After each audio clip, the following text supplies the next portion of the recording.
Assalamualaikum warahmatullahi wabarakatuh. In this video, we will learn about two things. First is about the product of sets, and the second one is about indices.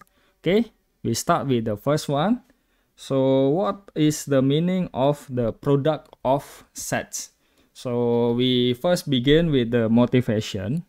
As we know, sets are unordered list of elements, so we don't have to see the order. For example, if we have the set A, for example 1 2 3, then if we try to rewrite it as 2 3 1, that will be the same set. Okay, and there are situations where the order matters, so we need the order. And for instance, if we want to use, or if we want to wear our socks and shoes, so of course we wear our socks first and then our shoes. Cannot be shoes first and then the socks. Okay, that's super clear, right? And that's the order. So we cannot change the order, and if we change the order, then that will be two different things. That's the motivation of the product of sets. So there are certain cases that we need to consider the order of the element. And how we do that? We will write this one, a tuple, so x comma y here, for the ordered pair where x occurs first and then y occurs second. So if we change the order, become y comma x, that will be different element. Okay, so we have x comma y is not equal to y comma x. Even though if we see the set here like this, so the set contains x and y is equal to the set contains y and x. But if we see as the tuple, then they are different. And also an element can be repeated in an ordered list. So, and we do not count the repetitions. For example, if we have the set A is like this, and then B is maybe 1 2. Okay, so we make a pair here. For example, I have 1 2, then I will not rewrite the 1 2 anymore, so because I have count this one, so I don't write this one again. Okay, when we count it, so we do not count the repetitions. And then what is the Cartesian product? This is the formal definition of Cartesian products. And if we have two sets S and T, then the Cartesian product of this set is, we make a pair, and the first element here is belong to S and the second one is belong to T. So for example, if we have our S is this 1 2 3, and then our T is 1 2, so we have this, right, the example. And the set of all ordered pairs such that the first entry comes from S and the second entry comes from T. It should be clear from this definition, from the criteria of the element of S cross T. And usually we refer S cross T just as the product of S and T. So we call the set as the product of two sets, which is S and T. Okay, and we go this example. This is our S and then our T, and we have three elements in S and two elements in T. Okay, so we have the first one is 1, then we make a pair with an element from T, so we have 1 1 and 1 2, and the second element here from S we have 2, so we list 2 1 and 2 2, and the last one is 3, so we have 3 1 and 3 2. Okay, and in general, we will have, if we have 3 choices here and then 2 choices here, 1 2 3 choices, and then we have 2 choices, 2 choices, 2 choices, So we will have 3 times 2, which is 6. So the number of elements of S cross T will be 6. Okay, whatever the elements of S. So that's in general will be like that. And there will be a property related to that in general. And please notice that 3 can occur as the first coordinate because 3 is in S, but 3 cannot occur as a second coordinate. Why? Because the second coordinate should be comes from T, and 3 is not, the second coordinate should be comes from, T. So 3 is not belong to T. So I cannot put number 3 here for the second coordinate. So hopefully it is clear enough. And next, please note that if in cross product or Cartesian product, so the product of two sets, the order matters inside on ordered pair. So we only consider the order inside. So x comma y cannot be equal to y comma x, except x equal to y. That's okay if x equal to y. But in general, we don't have something like this. And we could list all element of S cross T. So, and we have different order because, S cross T is a set. Remember, if we have a set, we can imagine it as a box. Okay. And this box contains, some elements here. Maybe x1, y1, this one x1 from S, and then y1 from T, and so on. Okay, so we have S cross T is a set. And for example, when we have this example 2.2, we have S cross T is like this. Okay, so we already count it. But how about T cross S? We have different set. Why? Because for example, I have 3,2 here in S cross T, but 3,2 is not in T cross S. So there are two different sets, S cross T and T cross S. Okay, so remember the result is not commutative. And I have a proposition here. If I have two sets A and B, and both of them are finite, so the cardinality is finite, and the cardinality of A, maybe I represented it with M, and then the cardinality of B is N, then the cardinality of A cross B and also B cross A, that will be NM, and the value should be equal to Mn. That's the same. But they are different set, even though the cardinality is the same. So for example, for this one, we have our S, the cardinality is 3, and then our T, the cardinality is 2. So cardinality of S cross T will be 3 times 2, which give me 6. Okay.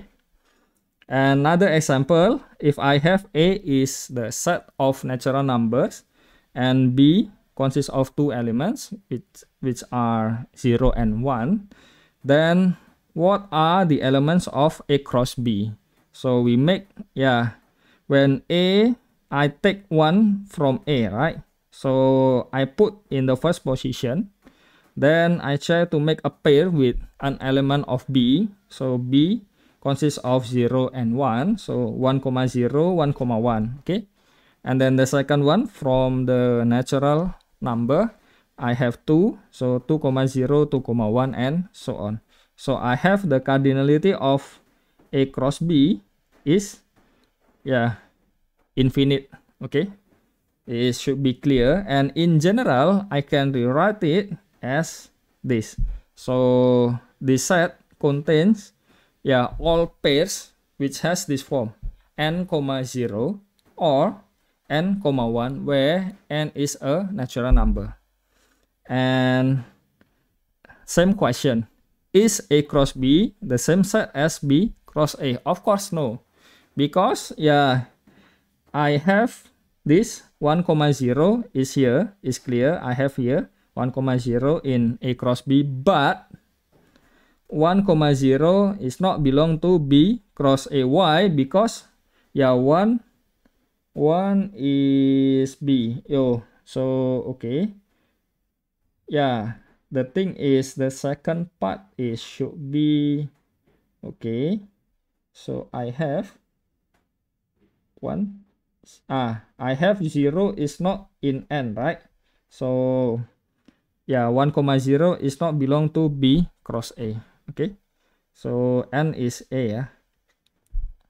And please note that in each of the previous examples, we took the Cartesian product of two different sets.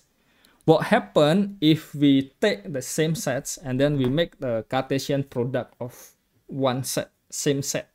Then yeah, we can do it. So we are able to take the product of a set with itself, of course. For example, if we have R2, so R cross R is called the Cartesian plane, and this one should be familiar for us, and we know it from maybe junior high school or elementary school. And we have, yeah, we can draw the diagram is like this, okay? And yeah, we already familiar with it. And yeah, please note that the set S cross T in example 2.2 and the set of A cross B from example 2.4, yeah, both of them are subsets of R cross R, okay?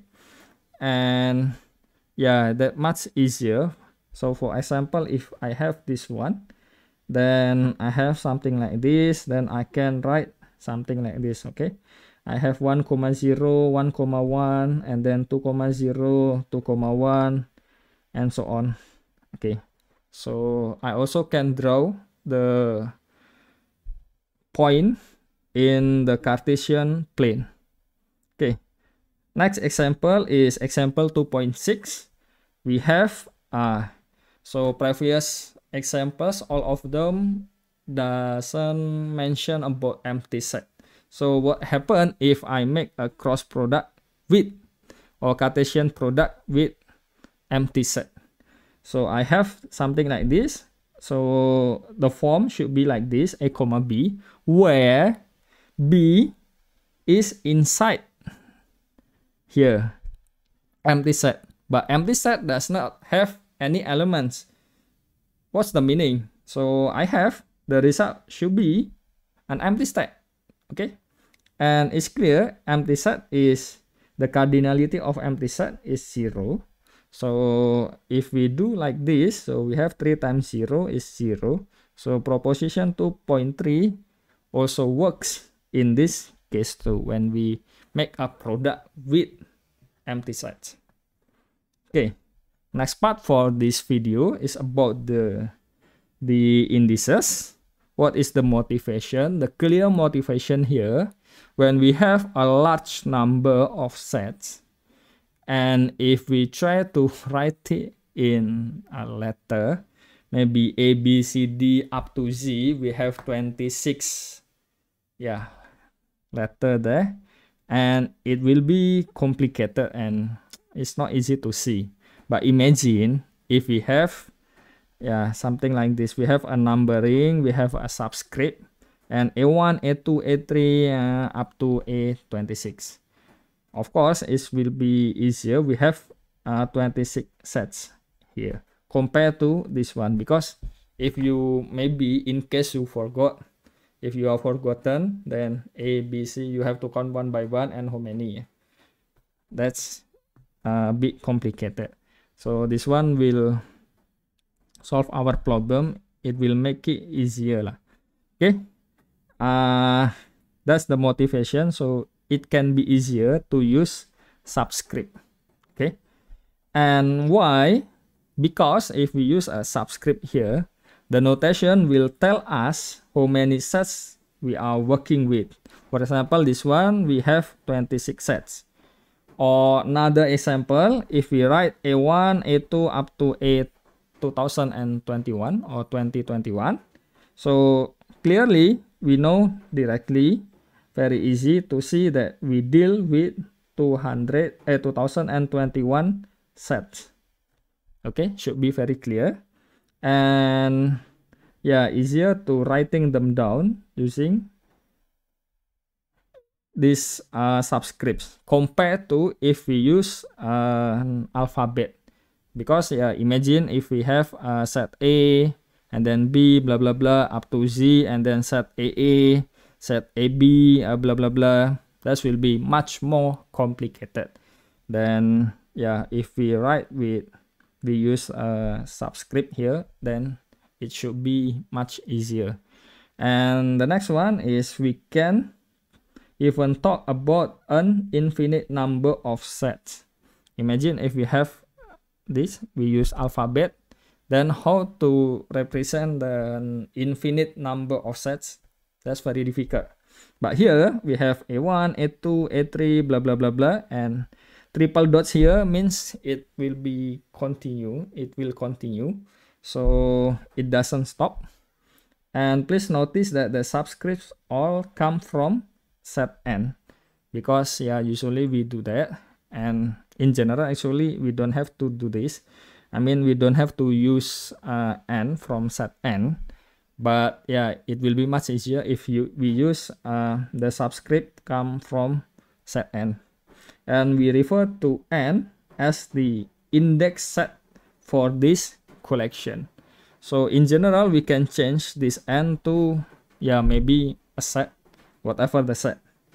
Okay, and using indices, we can form complicated unions and intersections, and then also Cartesian products. We will discuss later with maybe some examples. Okay, first example 2.7.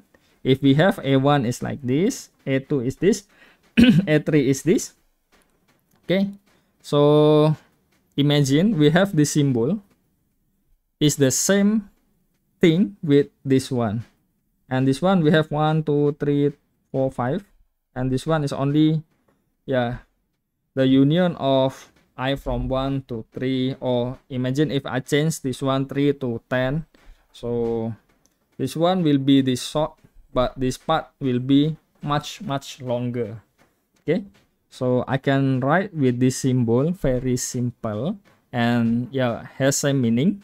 And I have yeah, the result of this, the union of everything here, A1, A2, and A3 becomes, I have 1 inside, 2, 4, and then minus 3. I have 5, and then 9. I have 6 and 10. So I have the union of A1, A2, and A3 is this set. That's also the same thing with the intersection. So very simple symbol. And even though I changed this one to 2021, that's still very simple. Okay, and what's the intersection? I have 1 2 3, and only we have 1 here, and I check again 1 here, so the intersection will be only this singleton. Okay, and another example 2.8. I have B1 is this, B2 is this, B3 is this, and so on. So I have my Bn is this. Okay, so imagine if I have here, so 1 minus 1 1, and then minus 2 2, minus 3 3, and blah blah blah blah blah. If we try to find the union of all set here, and we get what? So again, a simple symbol, only yeah, very short here, and we get the union will be the set of all integers non-zero. Okay, so non-zero integers. And how about the intersection? We also can do, and very easy to write also, and we get empty set. Okay, next what happen if we change the index not n, but yeah, maybe any set in general? So we have if I is, yeah, maybe, I don't know, whatever the set, and si, this one should be subscript. So small I here be a set for each I in I. We put the union here, will be like this. So we try to make a collection of X where X is belong to Si for some I in I. So maybe X in maybe S1, or yeah, if I is n, maybe yeah, X belong to S1 or belong to S10 or whatever. So belong to maybe yeah, some belongs to Si for some I in I. So belong to one of them. Okay. And what is the intersection?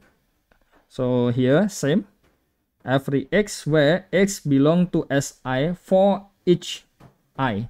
So I also can yeah, change here for every, that's also the same meaning. Okay, so it has to be belong to every Si. So for example, if I have this one, maybe for example, I have this, okay. So whatever, I add one more. So the union will be all of these. And what is the intersection? Oh, I don't have. So it be the empty set. Okay. Next, an example 2.11. So we want to find this union. Okay. To make it easier, we try to divide it into several cases, and yeah, we try to chop into small chunks. Okay. So hopefully it will be easier to swallow. That's the standard lah. For example, if we have X is equal to 1, what happen? When X equal to 1, I have 1,2 cross 3,1 plus 3, 4. Okay. So this one is the case when X is equal to 1. And I want to find the union. So this square should be inside the union. Okay. And next, try to see another one, because one is here, then try to yeah, substitute 2. And when X equal to 2, I have 2,2 singleton 2, and yeah, 3,2 plus 3 is 5. So this one is the case when X equal to 2. I have this line. Okay. So this line should be subset of our union. And well, again, yeah, try to see one by one. Okay. So for example, if I have 1.5 here, so I have this case, so 1.5. And if we look at it carefully, when X decrease, I have something like this. So this rectangle, or if X increase, I have this rectangle. So if I try to find the union, it will be this. Okay.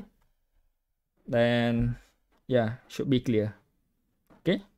The last one is yeah, some exercises. Maybe you can try by yourself. Okay, maybe that's enough for this video. Hope this will be useful, and yeah, you can try to understand. Hopefully it is clear enough. Okay, thank you and see you in the next video. Wassalamualaikum warahmatullahi wabarakatuh.